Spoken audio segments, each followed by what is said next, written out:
So, you all get it correct. On the 18th September, finally, we have waited for the interest rate to cut, finally. So, maybe can I have a poll on the chat room? Okay, quickly. Who thinks it's a good news? If good news, you can say good. If not, I say not good. Yeah. Wow, Kelvin Cole. Say good. Okay. Okay, the rest. Ken, good. Okay, the rest. All good, all good. Wow, all good. Okay, maybe may I ask, good means what? Good means what? It's time to buy property or not? Good means what? Well, I'm going to buy later, then no, it's going to be cheaper. So what do you mean by good? Can someone explain in the chat group? Or no? Or you can, if you want to unmute, you can also unmute and tell me. All right, what do you mean by good?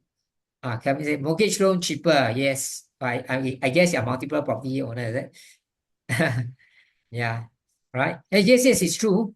Mortgage loan is getting cheaper because I guess most of us has a property, be it public housing or be it a condominium or be it a landed property. All right. Even in commercial property with a lower interest rate, I'm paying lesser, right? Okay, so this is really the good thing. As I can show you in the next slide, you can see here, right? Every 0.5 of the interest rate drop, actually it's quite a lot. Okay, let's look at the last line. Let's say if interest rate is 3.5, a drop of 0.5%, my stock drops about 250, 260, right? A drop 1%, you can see in total is $500. It's quite good, but $500 I can probably pay for my children some simple enrichment class, correct? Yeah, it's useful cash for me. Okay, so to me, it's also good news. Okay, if I really have a mortgage to pay, right? Okay, and for those who are going to refinance, I think this will also get your installment lower, right? Four things. Okay, does really the interest rate drop cause an increase in transaction? Right, we're going to the property market to resume in. Okay, so what happened is that I actually observed, okay, in the month of September here, right? Okay, we compare the numbers. In August 2024, there was about 1,005 transactions. Okay, maybe it's really small. I write the big figure for you. There's about 1,543 transactions, condominiums transactions, right? In the month of August 2024. When did the interest rate cut? It was 18 September, somewhere in the middle, right? 18 September. 18 of September, correct? And the numbers that until September, which is about 1,081. Okay, so does it true that the interest rate cut has caused an increase in activity in the real estate market? Can we conclude that? To me, I can't really conclude now. You know why? Because number one, transaction in September takes some time to come in. Because some of the caveats they need to exercise may take some time to lock in, right? That's number one. Number two, the interest rate cut happens on the 18th of September, which is already more than half a month over. So it may not be very meaningful to just look at August and September and then we compare. Okay, I'll suggest that we can actually look at the October figures, right? Or maybe November. Okay, so for those who really want to know the November figures, right, or the October figures, don't worry. Next month on the 8th, we are doing another one. We're actually doing another seminar. This is an in-person. Okay, the person that invited you, you can ask from them when is the seminar and we'll be updating you there. There'll be more contents. Today is more bite size. Okay, however, okay, if you look at this graph, right, do you see that in August, the per square foot on average transaction is about 1,739 PSF. All right. If you look at September numbers, okay, the PSF is 1,904 PSF. Oh no, minimum 441 got such thing. Sorry. Dollars. Sorry. Where's the fourth one? Oh, you mean here? Your speaker. I can check for you, Hans. Okay, later I can send you. All right, no worries. This is from our investment suite. I can actually check out for you later. I can send you. All right. This is the range that we have. All right. Okay. Good. Okay. Later I'll show you. All right, Hans. No worries. You just stay on the line later. All right. Okay. Good observation. Right. I go on. This is the federal funds interest rate fluctuation over the years. Okay. Why do I bring this up? Because we want to see over the years when the interest rate increase and decrease, what happens to the market. All right. Okay, first of all, okay, we look at the period from 2001 to 2004. All right. Okay, what do we observe? Okay, the interest rate actually dropped. And the period 2008 to 2009, the interest rate dropped again. All right. 2019 to 2020, interest rate dropped again. All right. This is what we observe. Am I correct? Okay, so going forward, these periods, right? 2001 to 2004, when the interest rate starts to drop, right? What happens? Okay, after that, the price starts to increase because it could be, okay, it could be because affordability has become easier because interest rate has dropped. But is this the only factor? No one. Okay, I must say here, no, not exactly. There are also other factors which we'll explain on the 8th November. Today, I just want to see the general trend of interest rate. Right, in the year 2008 and 2009, again, 2009 somewhere here, when interest rate drops during this period, you see the market goes up again. All right, when interest rate is low, maybe borrowing cost is lower, it gives them a more impetus to buy in. 2019 to 2020, which is here. Right, after that, you see the price went up again. So generally, we could maybe have a small conclusion here that when interest rate drops, people are more willing to spend. But is that the only thing? No, there's other things that we need to look at. Later, I'll explain a little bit more. All right? Okay, good. So should we wait? That's the question. Should we wait? Okay. What the Fed says, okay, by the end of 2025, which is next year, okay, there'll be more drops in the interest rate. Do you see that?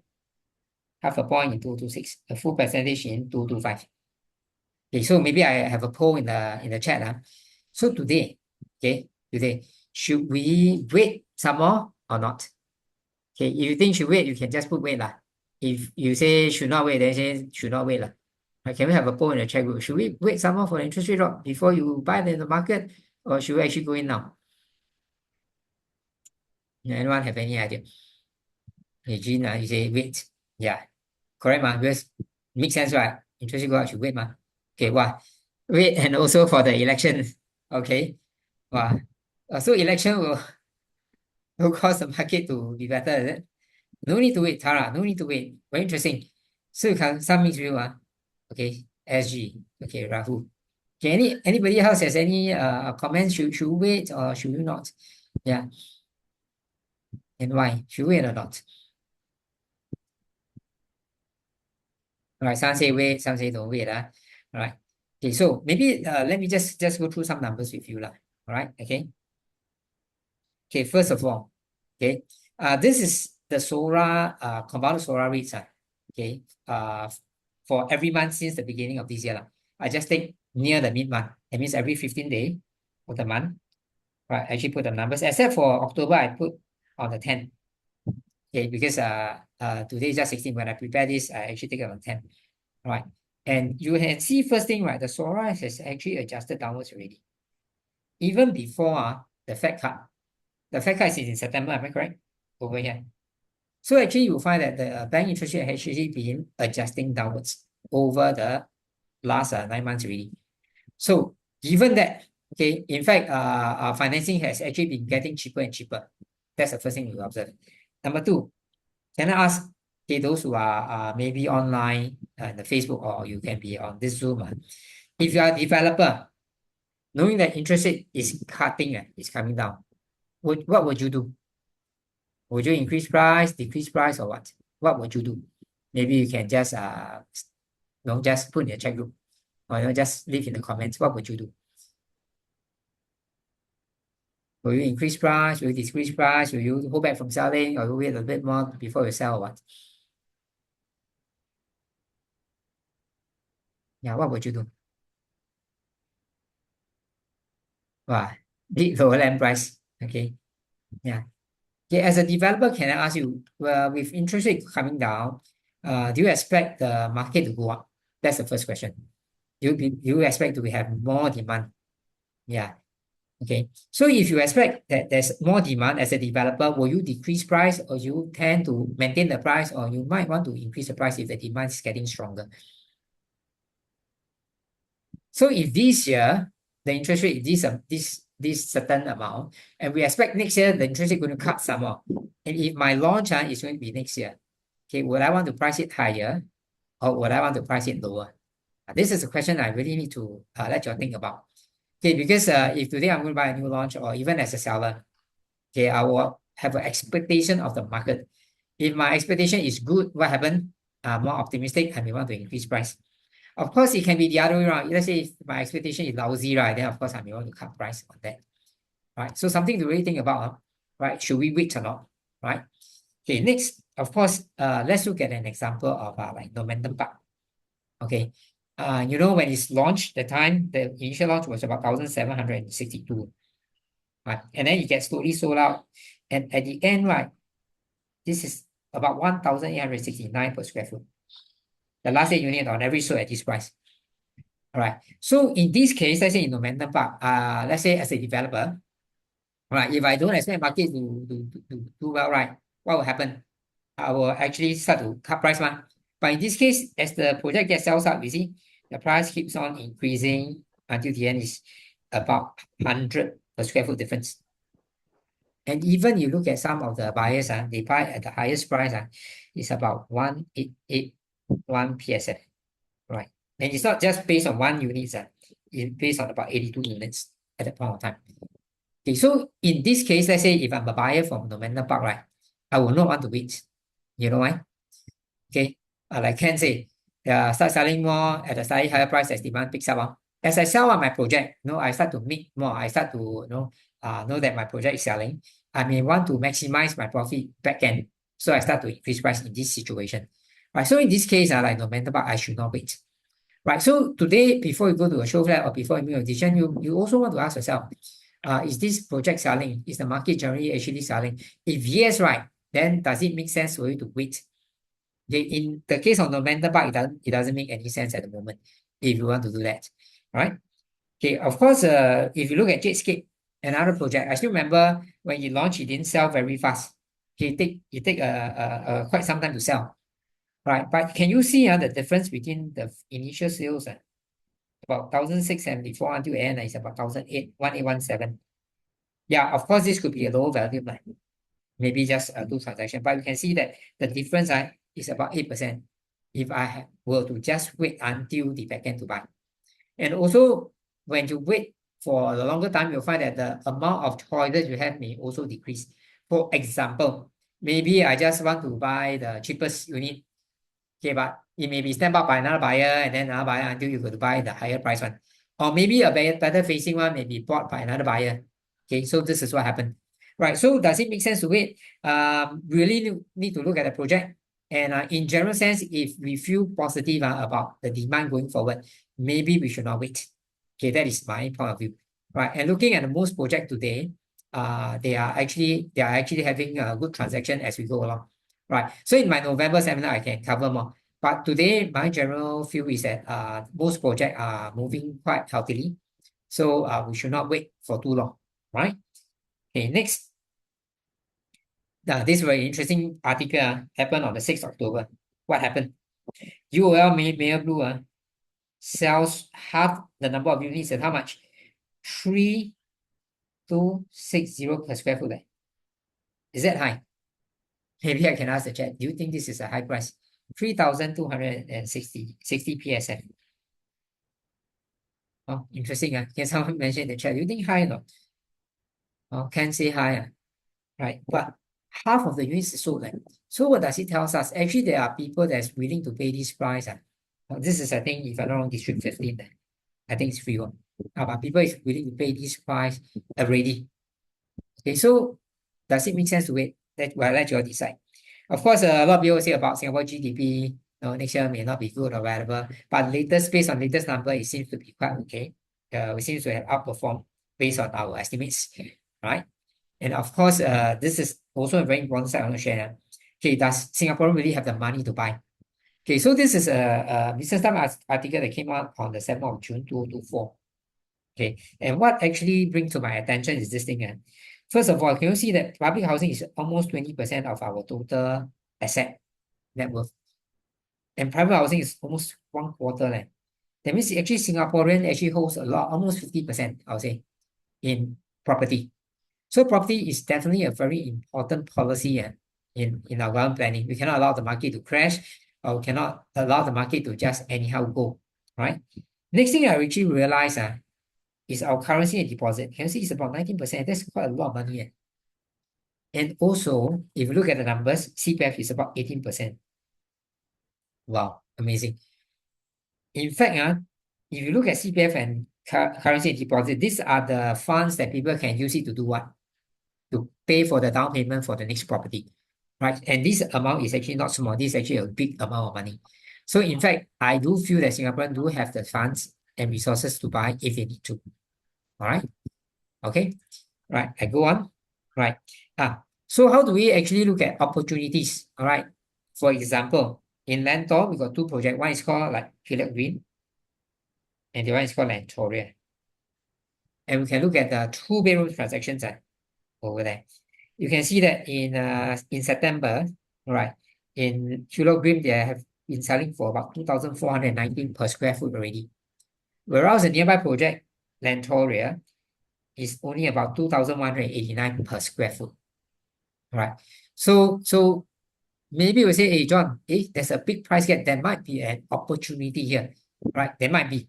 Right. So it's important to see this kind of gap and identify them with your advisor and see where you can actually do the buy-in. Right. Of course, here today I will not talk about where are the good opportunities or what to buy.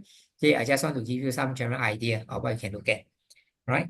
And of course, like I say, if you just look at interest rate alone, or just one aspect of the information alone is not enough to have a good knowledge or good projection of the market going forward. There's still other things that we need to look at. Number one, of course, Singapore population. Because you must understand in any country, if our domestic population cannot support the property market, it actually can be a bit dangerous, right? Just like certain places or certain states whereby the investors are all from overseas, right? Then who will buy up the resale market? Who will want to buy and stay? Something for you to think about. Second thing, of course, can Singapore continue to afford given the current prices?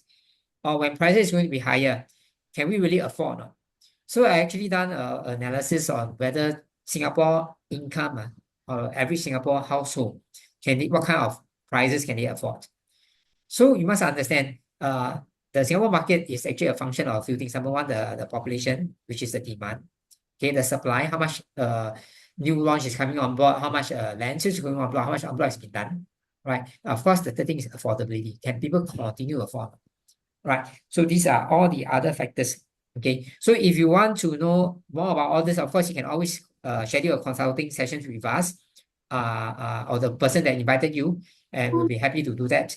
All right. So Bernard, I'll hand the time over to you so that you can share with us any interesting opportunities going forward, right? Right, sure. Thanks, Yes, John. the time to you Okay. first. Yeah. Sure. Let me just do a share screen. Okay.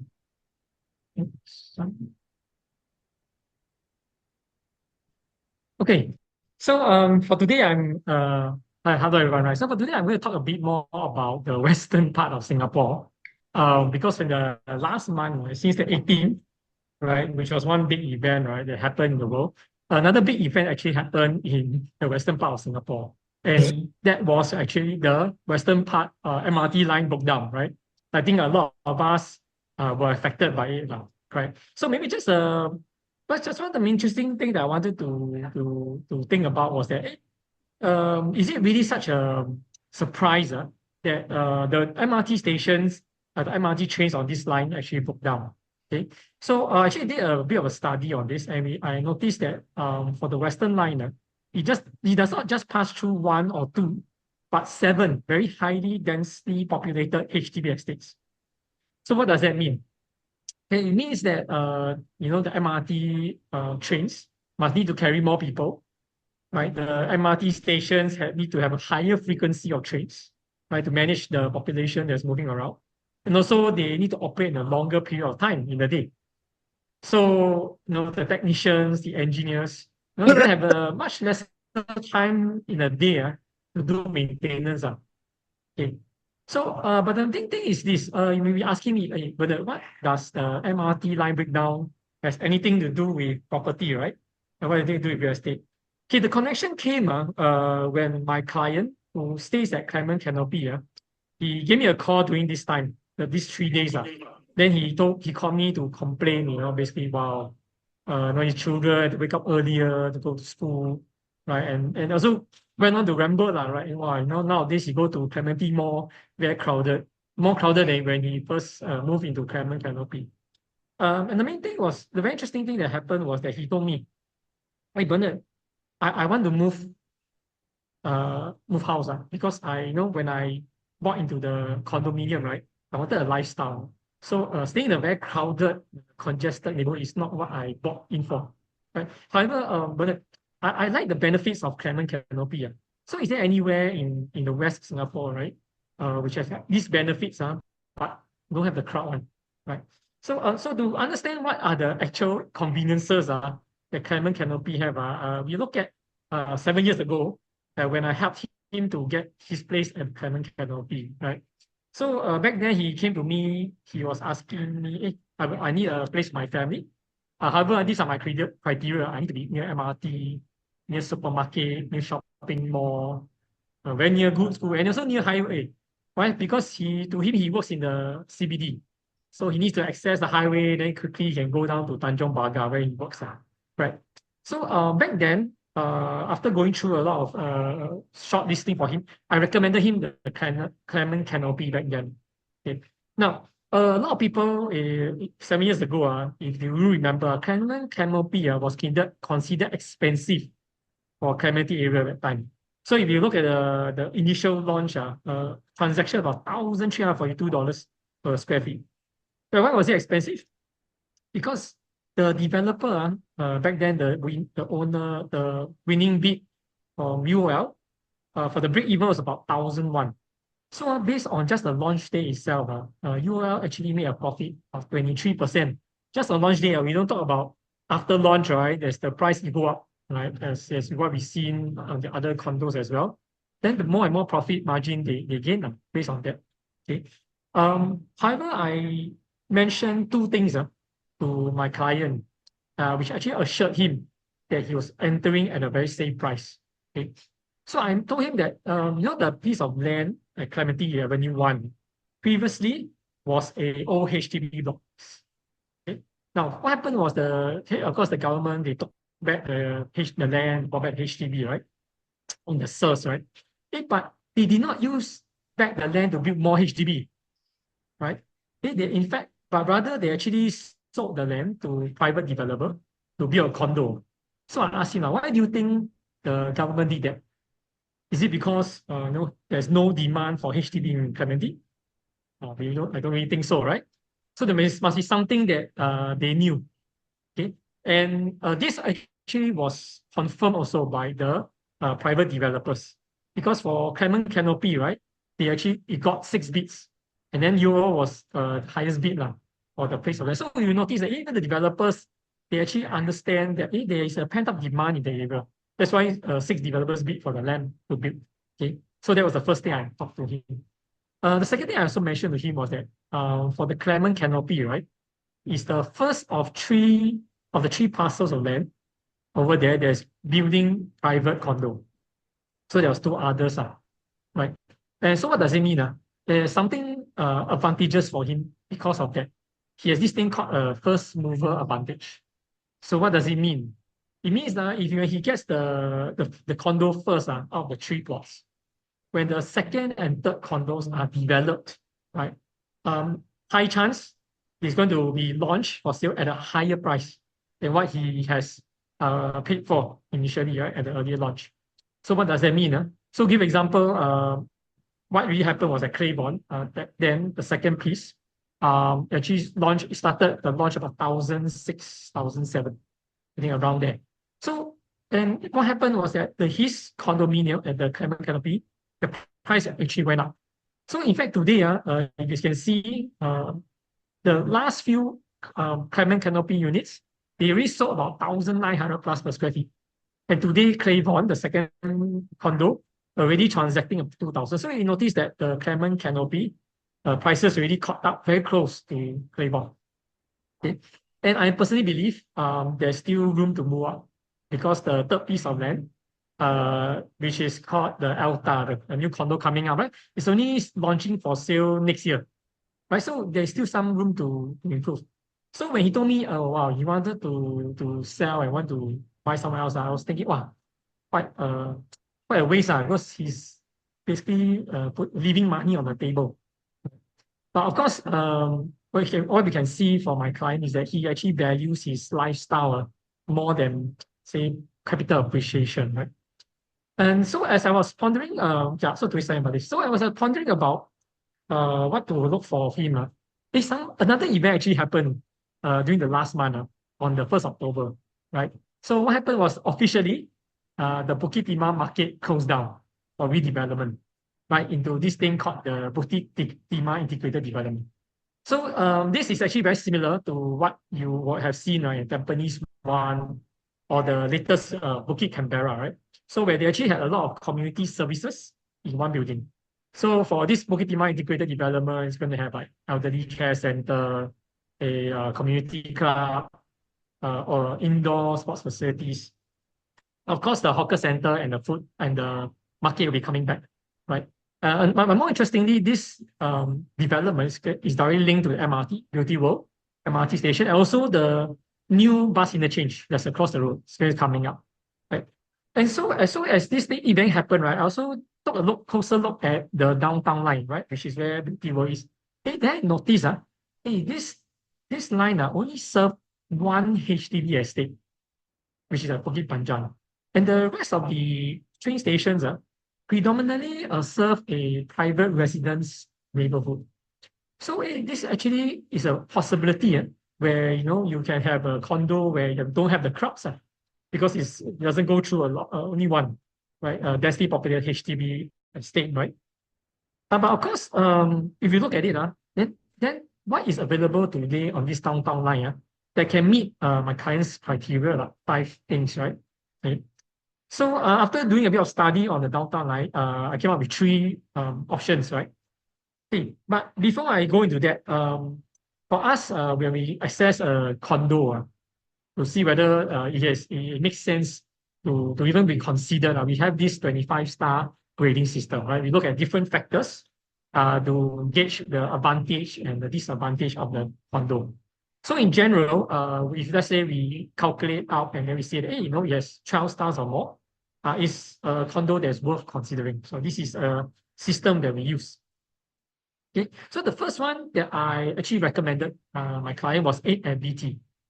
Okay, so this development, we actually graded it at 15 stars. Okay, so why 15? Okay, we look at the location of A at BT. It actually meets actually all the criteria of my client, right? Firstly, it's only about 3 minutes walk to MRT, near MRT. 3 minutes drive to PIE, like he wants to be near highway. Near good schools, which is popular schools, right? Pei Hwa Methodist Girls School. Also is near to supermarket, right? And also to the shopping mall, right? There's going to be a new shopping mall just across the street that's being built. Or he can just walk down to this place called Beauty World Center. There's a Giant. Or if he goes the other side, Bukit Timah Plaza, there's a fair price, right? But more importantly, this area still has a bit of potential for appreciation because of the integrated development. Also, this new thing that's coming up called the Bukit Timah Rochor Green Corridor. So if for all of us will remember, right, there's this very big drain, right, from Upper Bukit Timah all the way to Rochor, right, is to actually ease the flooding that is very common along Bukit Timah. Right? So what the authorities are doing is they're going to build a sort of like a garden on top, right? And there's a corridor that leads all the way to Rochor. So it's again, it's going to be more greenery and another amenity that comes out for residents to use. Okay. But of course, in anything, when we do our assessment for clients, we actually consider whether is it competitive, right? So just now, we also, like someone mentioned in chat, we need to see the neighborhood surrounding. Is it comparable, or is it really selling very high? Okay. So the average PSF for ABT is about $2,700 per square feet. Quantum wise is about 3 million for the 3-bedroom. Okay, so we did a comparison for the other two newer condos, like the Link, which is just next door, and also the Reserve Residences, which is just across the street, YBT. So we noticed that the average PSF are actually already very close to the APT average PSF, right? And for Reserve Residences itself, which is already about 97% sold out, right? People already accepted the price of the average, which is about 3.2 million for 3-bedroom. So APT 3.1 million is within that range. So I would say that is a relatively accepted price for this neighborhood already, right? But of course, you may say, hey, Bernard, well, $2,700 per square feet there. Sounds quite expensive, right? Wow, yeah, but it's true, right? This amount of money, right? You can actually go down to Newton, you can buy a freehold condo, right? Like I mentioned when I'm jumping. Or you can even go and buy another freehold condo at the east side, Park and Continuum, right? Both the 3-bedrooms about 2.3, right? But does it mean that freehold means that it is valuable? Okay, so over our years of experience, right, working with a lot of clients, actually what we notice is that what is really valuable to a buyer, actually it depends on their objectives, right? So for example, if your objective today is say, oh, I want to buy a house because I want to plan for legacy plan, I want to pass it on to my second or third generation.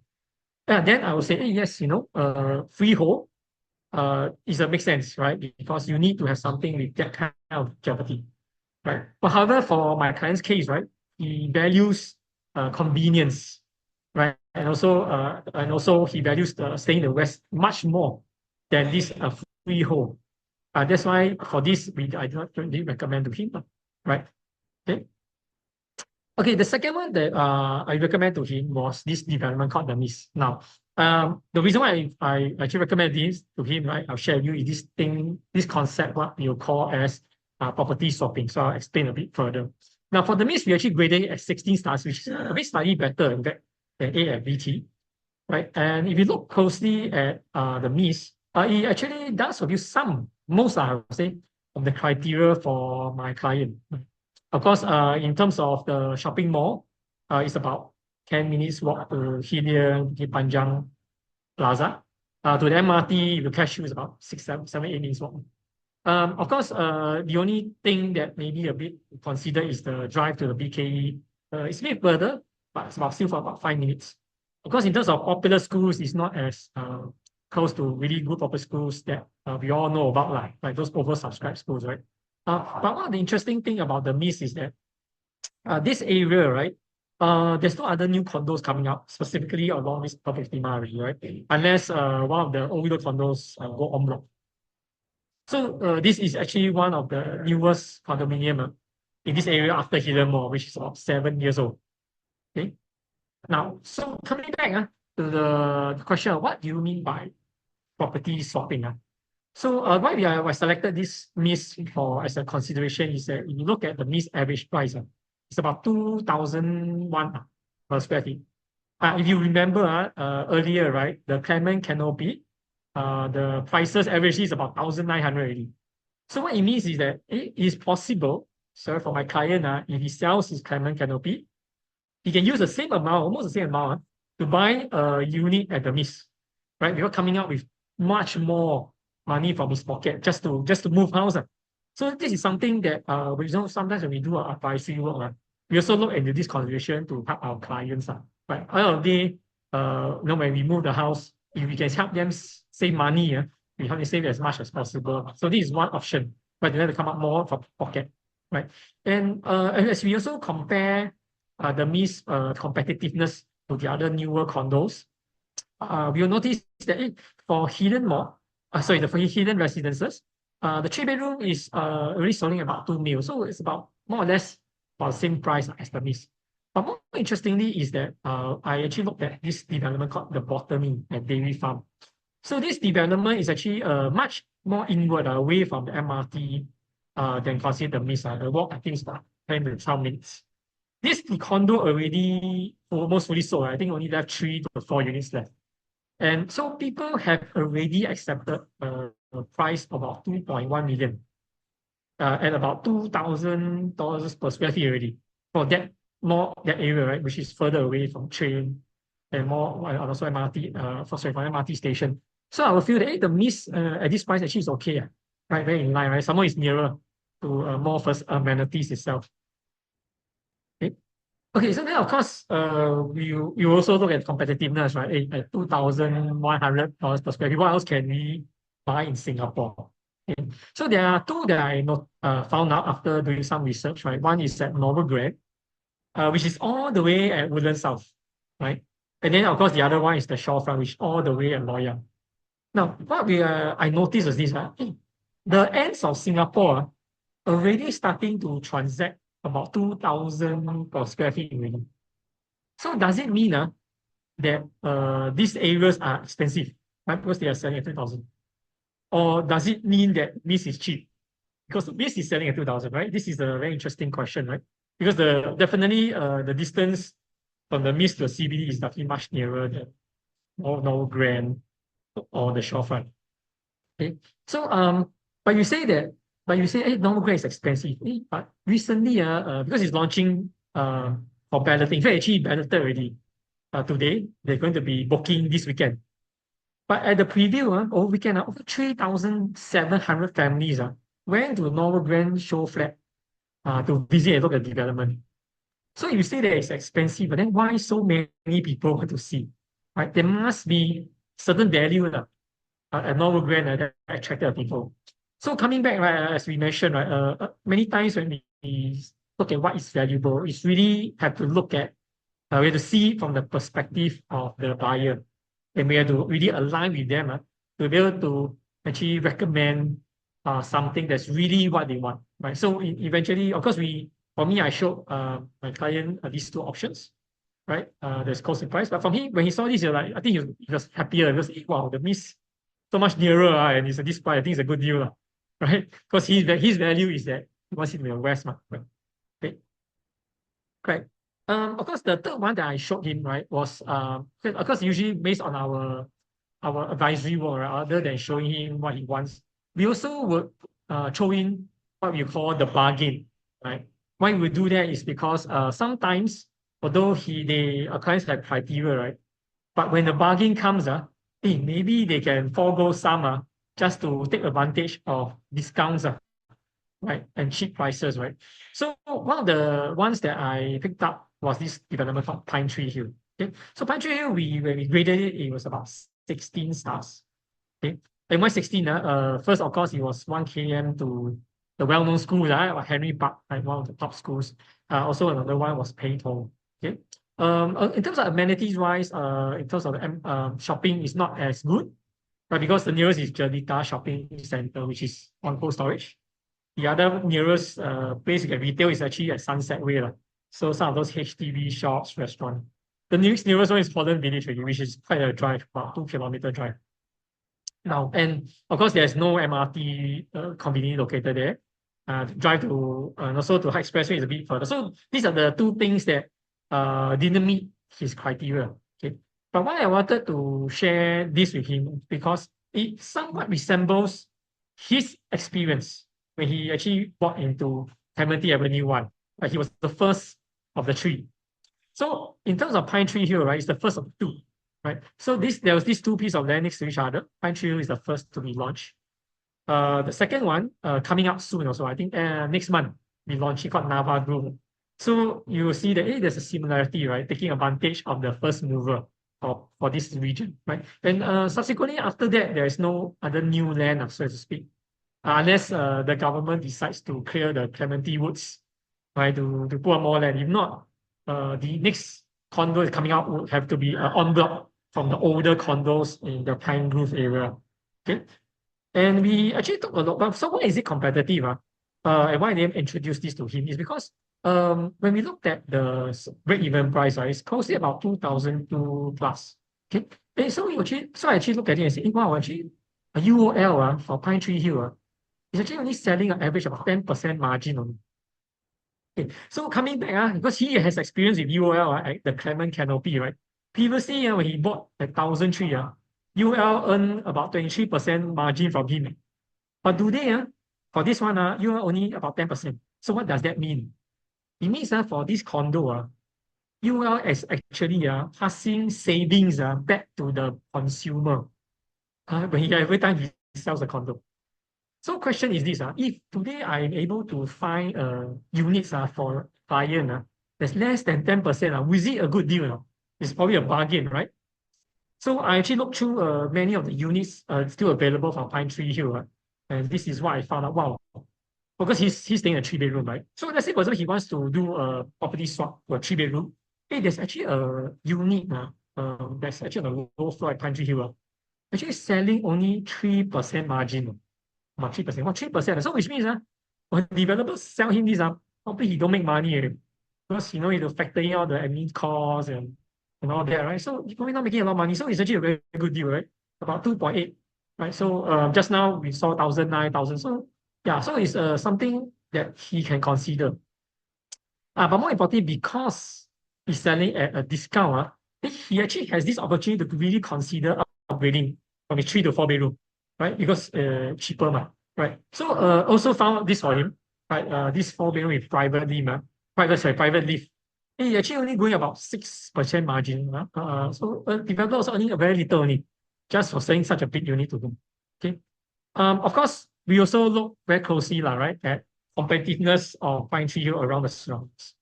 Now, what we notice is that for this PSF about average of 2004, 2005-ish, actually another condo nearby, which TOP last year, called the Place Park Suites, recently also saw around this PSF, was on the 4, right? And around the area, the older condos, if you notice around the older condos, right, the 3-bedrooms are usually a bit bigger. So this area, and they have bigger units. The quantum already is about 3.2, 2.8, 2.7. So Pine Tree Hill average 3-bedroom unit, about 3 mil. Yeah, it's more or less in line. So for the homeowners here, they really accepted the 3 mil price tag, so to speak, for a house in this area. And what I noticed interestingly is that because of this 2004, over the last 1 month, I wouldn't say it's definitely because of interest rate drop, but I would say that it has something to do with it. Over the last 1 month, about 100 units was sold at Pine Tree Hill already. Right, so I also told my client, well, over 100 units sold already. So whatever is there, maybe developer going to increase price really, but it cannot be keeping low price forever, right? Because it's not his practice. Okay, so in all, right, what am I trying to say for the story for my client is that it's actually possible to find your dream home, right? You just need to ask. So we have a lot of experience, right, when we speak to potential homeowners or newlyweds. A lot of them will think, wow, Singapore, because property is a big purchase. So a lot of them will think, wow, Bernard, buying house very expensive in Singapore. I think I won't be able to find that dream home of mine. Okay? And then so they give up, right? They actually settle for less. But what we found out was through our advisory work and talking to a lot of clients is that actually it's doable. But what we all need to do is actually to, of course, plan well, plan ahead, and also to really execute the plan. Don't deviate from it. But then it's possible. So let's say, for example, if for yourself, you today, you are planning, hey, maybe I am a certain status in my work, I want to really pursue my dream home now. We know you can actually speak to the friend who invited you today to this webinar, and all of them are very well trained with regards to home planning itself. I guess I'm making them ask, you never know, right? So they may be able to help you to plan something to reach your dream home. Yeah, right? So it's when it lost. So, but what actually entails inside this home planning review, right? Which we call this fast advisory framework. I'll pass it back to John, who will actually tell you a bit more in detail what is it about. Okay, so let's pass it to John here. John, can you hear me? All right, thank you, Bernard. Okay, so for those who are still here with us, first thing I just want to, before we go on, we clarify the first question. That someone say, hey, John, how come got a private property 451 per square foot? Are you curious to know where is it? Are you curious? You're curious, maybe just put in the chat 1. Just type one in the chat group. We're curious, where is it? How come got 451 per square foot one? Okay, Rahul, okay, I'm going to say, only one, Rahul, then I private message you lah. The rest, I think, not very excited. Yeah, lah. Yeah, anybody else want to know? Hans, okay, I give you the street name. Then you go and Google it up. You go probably Google, okay, this transaction price, it's called Punggol 17th Avenue. Okay, Google it up, or you go to your probably Google or whatever, 99.co, whatever, go and see. It's called Punggol 17th Avenue. All right. Okay. Of course, I think the size is based on the total quantum price is not small for the transaction. It's about 4 over million, but because of the area, the size of the place, right, it's about 9,429 per square feet. Right. Of course, the other day I went down with one of my colleagues in this lender. There's less than, okay, there's less than I think 10 years, lender house less than 10 years lease left. You can get it at lesser than $1 million. All right. Okay, so you know, there are places that you can still see very low per square foot, but because there's a reason behind it, everything there's a reason. So hope that I answer your question just now. You say, hey, how come it got so cheap? Actually, this is what we capture. All right. Okay, of course, talking about what Bernard has just said, you know, we understand that planning for a property to buy or sell, especially in today's complex situation whereby there's ABSD, correct? ASSD, you know, there's so many HB rules and all the rules around, right? So we have our unique advisory system, which is called the FAST system. So what we do is first step, okay, it actually comprises of 5 simple steps.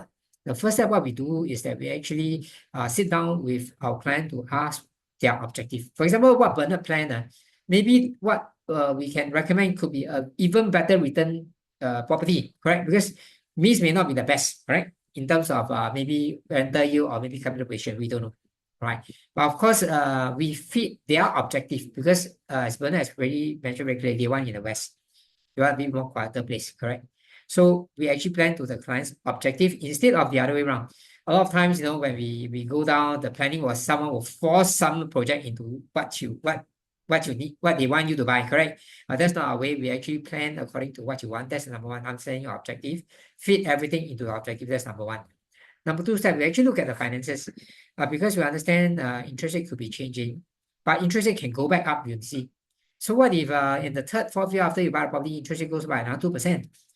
Okay, so are you able to afford it? So we actually do this financing and risk management module for you. We actually look at when you sell and when you buy, is it safe?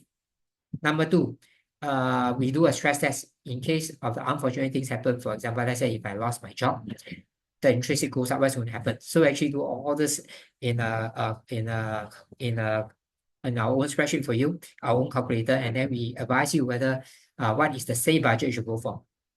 Now, of course, knowing your budget, then the next thing is then, John, what's the strategy? Should I buy one? Should I buy two first? Should I decouple, then buy or whatever? So we actually talk about the strategy based on the complex situation of all the rules and regulation.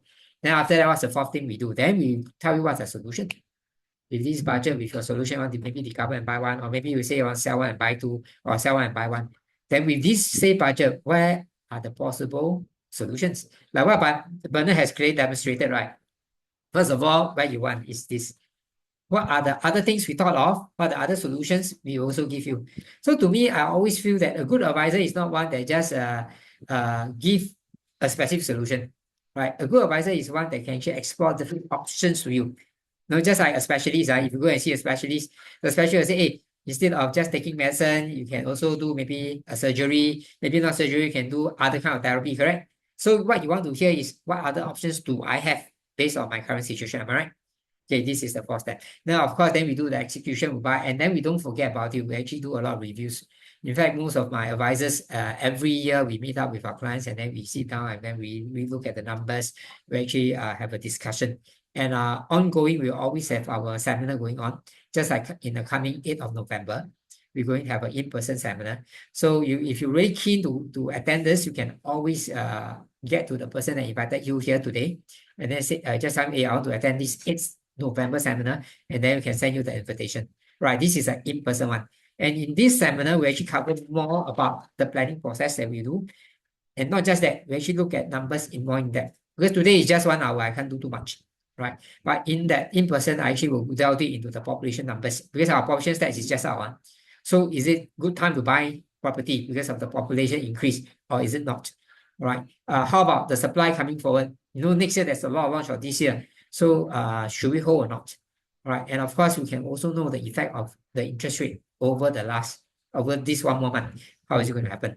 Right. So again, before I close, I'd like to invite every one of you, if you really want to do any planning, okay, whether you want to buy a property now or in the future, just text the person that invited you here, and then we can set a consulting appointment for you. Yeah, that's all for me.